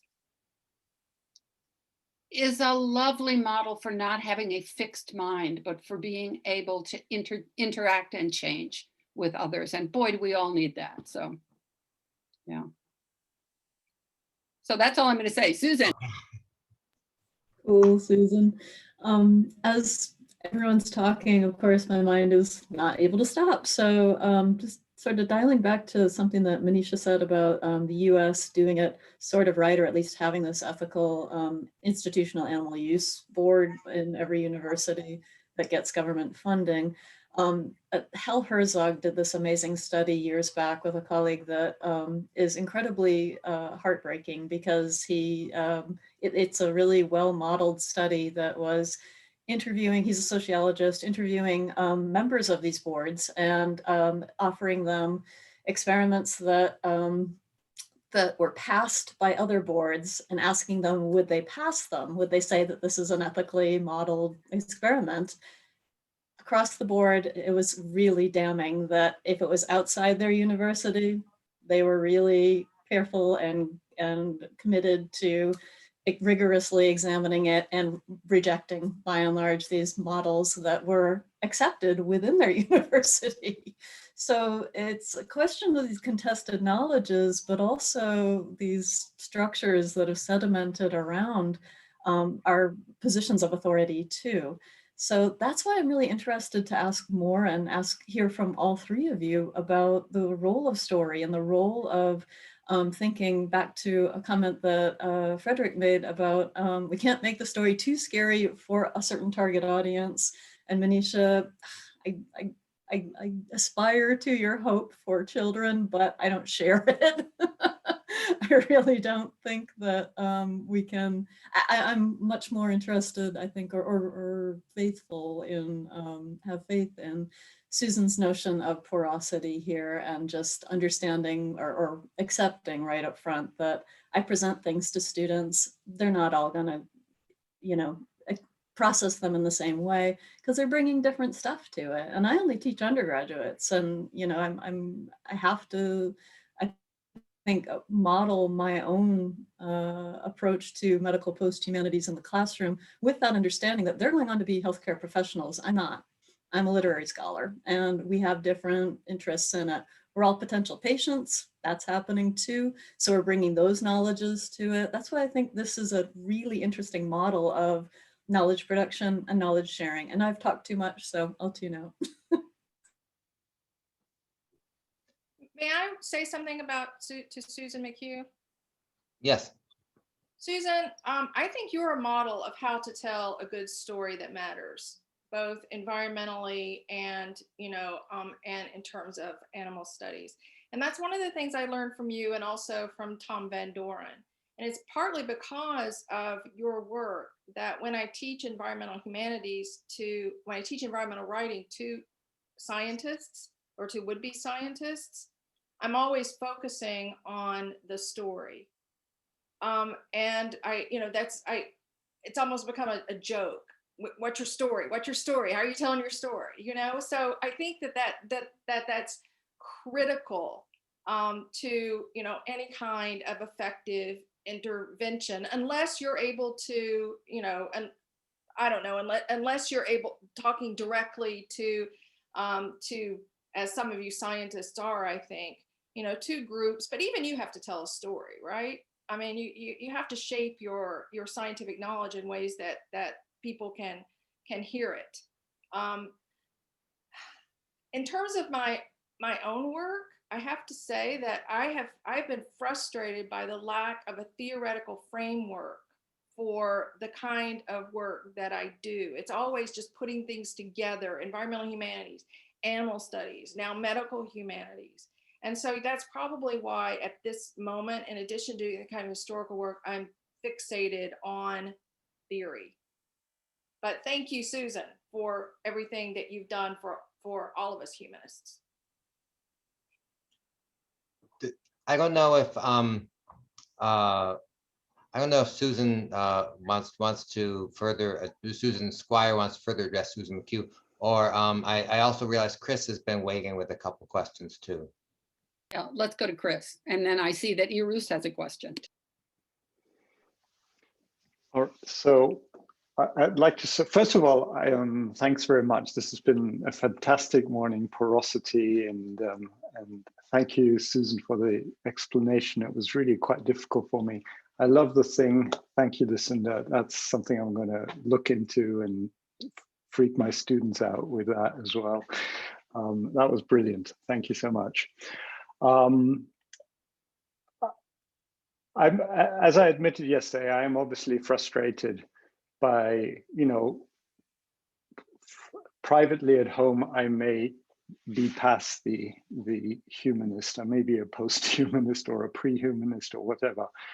But in my cold reality in which I work, that's just not going down. So I appreciate that one strives towards that, absolutely. But I think there also has to be a reality check that the world we're living in right now. And what I really don't want to leave standing, as it has been put out by Venetia here, and I appreciate your point of view, and I share many of your foundational views. The interpretation, though, is in part wholly incorrect. So the EU legislation on use of animals for research is completely and utterly different than anything you have in North America. And I really suggest you read the foundation of how that law is set up. And it works completely differently. And to talk about an unregulated status is just simply incorrect. And that is someone who's spent years sitting on federal animal experimentation boards, who's sat on national ones and so on, and on the EU level. I do actually know what I'm talking about. And one thing I do know, I am absolutely shocked and appalled by the way it's regulated in North America, because I agree with you, it is poorly and badly regulated. If an institution can control itself on the experimentation it's going to do, that's a problem. That's not the way it works in other parts of the world. So that's really important to hold that in part. And I think in the future, that's something to really acknowledge. There is policy and legislation which has moved beyond this just acceptance that we can use animals however we want for whatever we want. So that's the one thing. The other thing is the recognition of agro-industry and land use change and the impacts, the global impact of that is not something which is a niche thing that only people talk about. All major conservation organizations and anyone who's working in agriculture and so on recognizes that this needs to change. So let's work together and think about solutions instead of pitting one against the other. obviously I am not going to work with a feedlot person in Texas. There's no way that that is okay on any level whatsoever. But free-ranging bison across the prairies in the former West is the best way to increase the biodiversity of those prairies and the species that are associated with it. And then just to really hammer it home, I also want to say you're in an absolute conflict. If you're thinking about the needs and the rights of indigenous peoples around the world and you want to make them go vegan, you're in trouble, because it is their legal, cultural, and whatnot right to hunt and eat wildlife. And that is something I particularly think is something we need and valuable that we need to preserve. Sorry, this is so central to my work that I just can't let that just stand as this is normal. Let me let Manisha reply. And I mean, the one thing that I would put in there is a kind of maybe as a kind of mediating question is also sort of like when we talk about change, you know, and progressive politics, you know, what gets left as sort of the kind of untouchables on the table, and what becomes something that we can full stop change the civilization. I think this is the thing that I pick up from Manisha's work, which is, you know, why are some of these things sort of just the untouchable you know, basis of our civilization, whereas others are things which we have to stop to save the planet. So this is, I guess, the one thing I would interject into this maybe before Manisha comes back. And the other thing is, and I'll put into the, I'm going to put into the quote window. In terms of posthumanism, the quote, the stance I really like. This is my favorite quote from Rosie Braidotti, and it's used a lot, and artists love this quote. The relational capacity of the posthuman subject is not confined within our species, but includes all the non-anthropomorphic elements. Living matter, including the flesh, is intelligent and self-organizing, but is also precisely because it is not disconnected from the rest of our rest of organic life. And this always is the way I think a lot of us in the humanities see posthumanism, not so much as like the posthuman as some kind of a alternate life form, but really just as a kind of critique of the way humans have been at the center. So again, I've never found posthumanism to be quite such a controversial subject in terms of, or position in terms of the humanity, vis-a-vis the humanities. But I'm gonna let Manisha jump in. And maybe we can read also the last question from the Q&A, or maybe there's another one, but there was a comment that I think could also help us bridge between Chris's statement and Manisha's suggestion or argument, and that is, and Paul, maybe you want to read that. Do you have it? Oh, I pasted it in. It says, you mean the posthumanist? No, one way of thinking about the connections among the three papers, I guess I'll read it if that's okay. Yeah. In this session would be to think of the ways in which we make progress towards Manisha's utopian vision of plant-based culture of eating and caring. I use utopian here as a critical concept rather than as a convenient and marginalized label. In this context, the work of science fiction writers like Kim Stanley Robinson on critical utopias might be a way to think through how we get from the recognition of porosity to constructing multivalent languages to crab sideways toward the good. So I think maybe that might help bridge thinking about this as a utopian vision, perhaps.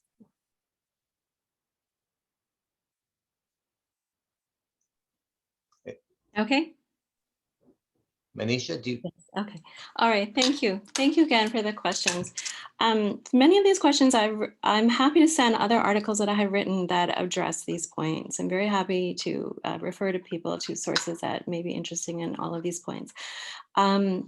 So to go back, Chris, to your question, yes, the slide is referencing the CCAC in Canada. And so certainly there are other jurisdictions where things are better than the Canadian jurisdiction. And good argument to make that Europe is a high watermark globally in terms of animal research, but also India. But the point is that that still animal research is going on, right? And that we still know that even with any board or human regulation, that what the whole enterprise of that is to, a biological enterprise that brings other beings into being to be used for humans. This is an anthropogenic industry. This is an animal use industry. This is an anthropocentric industry. Whatever noble purposes are narrated to justify it. And if we are so what is the precise argument that I make in the paper is that an organization, whether One Health or otherwise, that is suggesting that we need to think of health as an entwined relationship needs to be kind of alive. We would expect a heightened responsibility for that type of organization to consider arguments that Dr. Arthur and others of her ilk running these centers and who have previous lives as biomedical researchers and now have, arguing in different scholarship that there's not a sufficient connection to keep this as a gold standard. It behooves us to consider a systems change, a transformational change.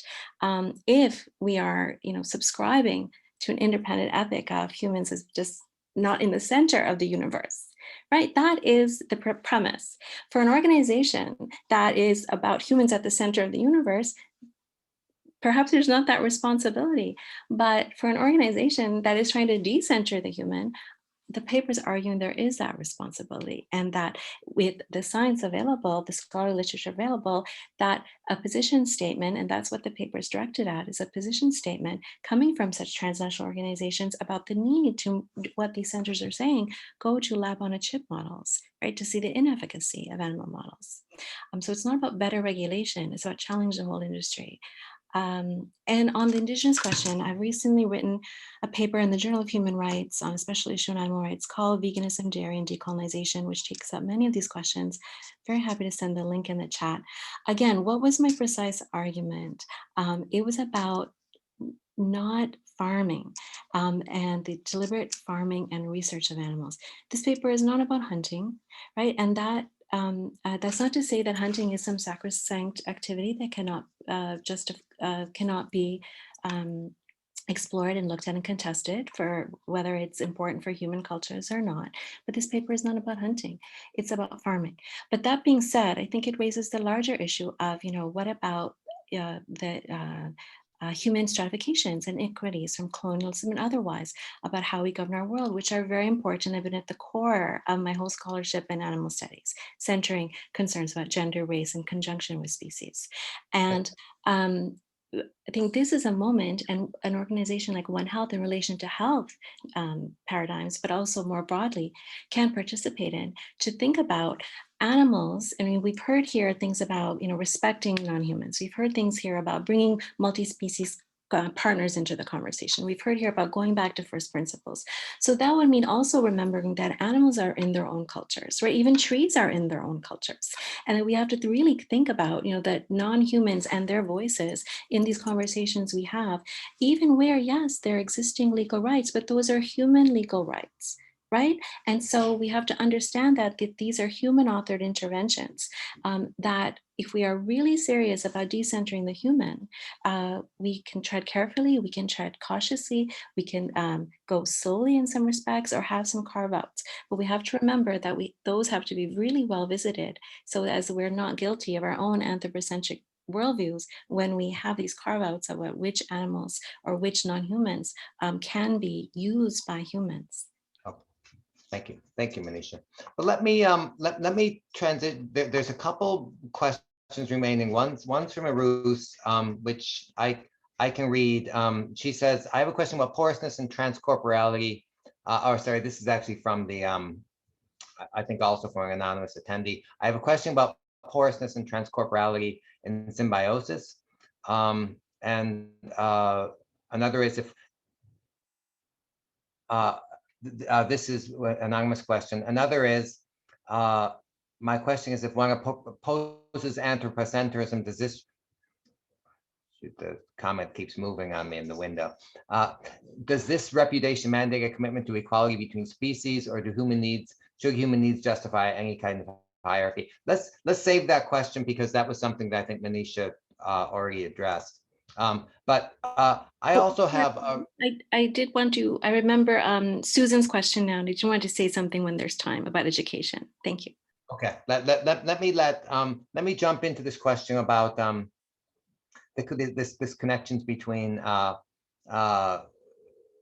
with transcorporeality that Lucinda and Susan slightly addressed before. I don't know if you want to get back to that question, or if you feel like you've addressed that already. I also have a remaining question for Lucinda, if we get to it. You had mentioned in your paper, you mentioned this kind of critique of posthumanism, especially coming from the post-colonialists, like people like Zakiya Jackson. And I don't know if you want to get that clause in as a kind of, as also another rub against maybe the kind of critique of post-humanities from the humanities.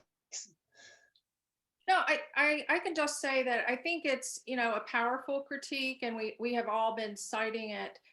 It's also true if you look at Jackson's work, like some books that some reviews that she's done on recent post-humanist work, including that of Mel Chin, that she says, this is the kind of post-humanism I like. So clearly she doesn't want to throw out the baby with the proverbial bathwater. Yeah. Thanks. And I would just, I would say, when you think about transcorporeality, we're thinking more about material interchanges that include bringing things into being collaboratively, or what Lynn Margulis called symbiogenesis. And that means that the environment is as agential as the human being, as much agency is coming from the environment. And that therefore our position, and that's the transcorporeality thing, our position really has to be one of curiosity in every single case for each of us. I think our position has to be, I know what I am, but what are you? And then you find, I don't really know what I am. So there has to be much more of an interchange. I would also say, somebody in the chat asked if I could talk more about graphic medicine, and whoever that is, I would be happy to do that. It's a rich field. It's a very lively field. So just, message me, email me, whatever. So thanks. Could I just suggest that maybe we open up some of the things that are going on in the chat are really interesting. Jennifer, I'd like you to maybe state your comment aloud, and I'd like to take this opportunity to move to the broader panel and to invite people to actually comment rather than on the papers, but to each other's ideas and arguments. So I'm opening it up for the last 15 minutes to kind of discuss maybe themes that we'd like to take from yesterday and today into tomorrow. So Jennifer, if you could kick us off with your comment about the lab, I'd appreciate that. Sure. So I completely agree with Manisha in the sense that there is a lot of animal lab work, and particularly in biomedical research, that needs to be rethought. The assumption that some of the models that are used are valid is not valid. We know that there are a lot of differences between mice and humans, for instance, and so what we learn in mice really just tells us what happens in mice, as opposed to recapitulating what happens in the human system. And so I think that this is a really important conversation for biomedical research to be having. Having said that, I don't believe at this point that the lab on the chip type technology is a replacement for that type, for these kinds of models. I think it's really powerful in drug discovery for some, in some instances, but we still have to understand how the body is working in order to be able to generate an artificial body that we can test in terms of drug discovery, and how diseases actually function in the body, how pathogens work in the body, and that sort of thing. And so I think it's not a simple, let's just shift over to doing this kind of system. I think this is a conversation that is happening within the scientific community, and it needs to happen. But I also think we need to recognize what we value, what is important to us, and we need to really just put all of those things out there and understand where we're coming from, and also recognize the technology is not there that we can completely eliminate animal models from research.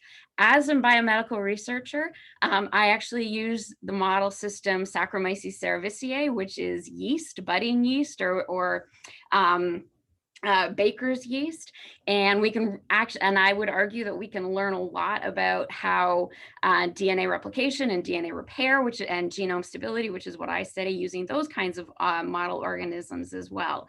And so I think there's a really broad conversation to be had about model organisms that can be used, as well as other approaches that are coming into fruition or starting to come into fruition now. Jen, could you just say something for the people who don't know what lab on a chip is? I mean, I am not an expert on this, but it's basically artificial organs and tissues that are created in the lab so that you can then test on chips, on sort of small platforms, so that you can then test things like drug discovery, the effect of drugs on those tissues or those organs and that sort of thing. Okay, thank you. And I guess that brings us to one of the other questions in the Q&A, and that is the biopolitics. How do we prioritize between species, and do humans actually have some sort of priority in this hierarchy? And you've mentioned yeast. I mean, in a way, one could say, well, maybe they don't feel pain, but and we are assuming when we say plant-based food system, right, about plants, that we are making that kind of distinction between animals and plants. But of course, those are porous as well. And so I guess let's throw that into the mix.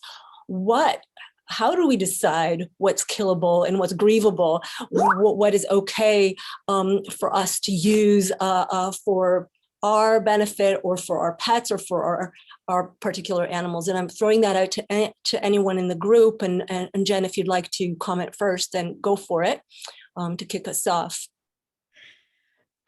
My only comment is I think it's a very interesting comment, is an interesting perspective. And I mean, even if you look at like IACUC, where's the cutoff for what which is the lab, I can never remember what it stands for, but the regulations in the United States for animal research. I mean, there's a cutoff where you no longer need IACUC approval to do your research. So I do not, as a yeast researcher, I don't have to worry about this. Worm researchers and Drosophila don't have to worry about this, but mice and rats, you start having to worry about that. So, you know, there's kind of in place, there's this sort of hierarchy, I guess, at this point, in that sense. And if I could comment on the hierarchy, I mean, the hierarchy goes back, you know, in literature, decades. I mean, even Singer sort of came around and said, well, I think I can eat mussels now, right? I think he famously said that at some time. I probably assume that they don't have any cognitive capabilities. Actually, I think that's problematic. It's just because we can't sense the cognitive capabilities. You know, we always, trees were quite innate for me previously, but now with all the research on plant reactions and the interconnections and tree intelligence and whatnot, it's like, I shouldn't go out here and break off branches just because I needed to stir something in the ground, because, you know, so I think we need to be very humble in our approach as with our environment and with our companion species in the broadest sense of the world. But as I said yesterday, unfortunately, and I'd really like to hear someone guide me, human exceptionalism still makes it easier for me to get up in the morning and do my work. And maybe that's just because I'm tired and I just can't get around that. But when I look at the destruction, there is absolutely no species on this planet that can create this much destruction as humans can. So they are obviously exceptional, even if it's in a really bad way. So that makes it, that's the way I've sort of anchored my thinking. I'm really, and I did post this in the chat for those of you who haven't looked at this, and I'm certainly not a physicist or anything. But my world has become easier now that I've read a little bit about quantum mechanics and parallel universes and various outcomes and everything. That's made it easier for me to appreciate that there's a lot of things going on which I just don't know, and that's fine. But I'd really like to hear your thoughts on that as well. How do you get up in the morning and organize your life? How do you get around your day striving to treat everything as equal? It's quite difficult, at least for me. Here, Chris, both in terms, well, let me just jump in here for a second. I know that other people, I know Susan, you have something to say about this too, because I know your work. When I came at this from an animal rights perspective, and I have not abandoned that perspective, but my experience over 20 years or so is that at least for me, there is no such thing as a purity politics. That I find purity politics really, really difficult. Yes, I'm vegetarian. I'm not vegan. So it's an attempt, and I'm talking about just from an ethical perspective. In order for us to talk to each other, I find these purity politics, and I don't think anybody in this panel is necessarily exhibiting that, counterproductive. And we end up just accusing each other of things all the time instead of helping each other along. And I think sometimes there's there are moments in which you have to stand up and say, look, what you're doing is wrong. And at other moments, it's time to say, can I help you do something else? And so my feeling, my ethical perspective is that I'd like to think that I err on the side of generosity. But if that means that I can see how, that can sometimes be regarded as anthropocentric, but I don't think there's any solution to that. And to the extent that we torture ourselves, we probably aren't doing what we need to do. Susan, would you like to comment? Susan Screen? Just need to unmute. I tried to there.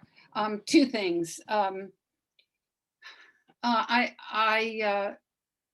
wanted to talk about ethics of scale, because that's hugely important when we think about this. And I guess ethics of scale also has to do with the ability to shift perspective and learn from shifting perspective. And the other thing I wanted to say is we're all assuming we're acting as individuals, that it's our individual practice that we have to work on. It's super hard, of course, but it's also very possible to work collaboratively in collectives. Not everybody has to do everything, and not everybody even has to feel the same way in order to work for short-term goals together. And if we're doing that kind of test where everybody has to feel the same way, that's a problem. So I know from the graphic medicine group, we're a collective. We are deliberately a collective. We are not, so I'll just stop there, I guess. I would say collaboration. I see this in the comics all the time, collaboration, scientists and cartoonists. I said I'd stop and I didn't, oh well. There. So I guess I'll also piggyback on what you said before. You brought in Lynn Margulis, and maybe that we are all holobionts, yeah, and to challenge our own sense of boundedness and separateness, right? That I think you guys are trying to do through utilizing the term porousness. And I really appreciated that you brought symbiosis in, because I think maybe that's part of the issue that I have with the term transcorporeality, because it does not seem to incorporate that. It seems to be in the zone in between, rather than that the essence itself is already not a oneness, but a multiplicity. So kind of, I really like bringing in the notion of symbiosis to transcorporeality as well. But I guess I'd like to come back to also the biopolitics, and intentionally I'm using the Foucauldian term because it helps us see that what we're doing is prioritizing in a normative way. Once we highlight that and it's not hidden anymore, I think that's part of the work, Chris, right? Like, so as long as it's out there for us to discuss and transparent, I think then we can discuss how we're going to make decisions on how we value certain entities. So probably the first step would be to make it transparent. What I feel in my work with a lot of ecologists and conservationists is that some of these decisions are not transparent. Some of these prioritizations are implicit, and that some people feel like maybe if others know that they kill as part of saving, then that would collapse the entire system. But I don't think that's true, right? I think it's time to democratize these decisions, right? As Sheila Jasanoff was speaking about in terms of democratizing science, and I would add democratizing ecological and conservation decisions. But I'd like to, I guess we are almost, we are out of time, but I did see that Paul wanted to say something. So Paul, as the chair, you get the last word here.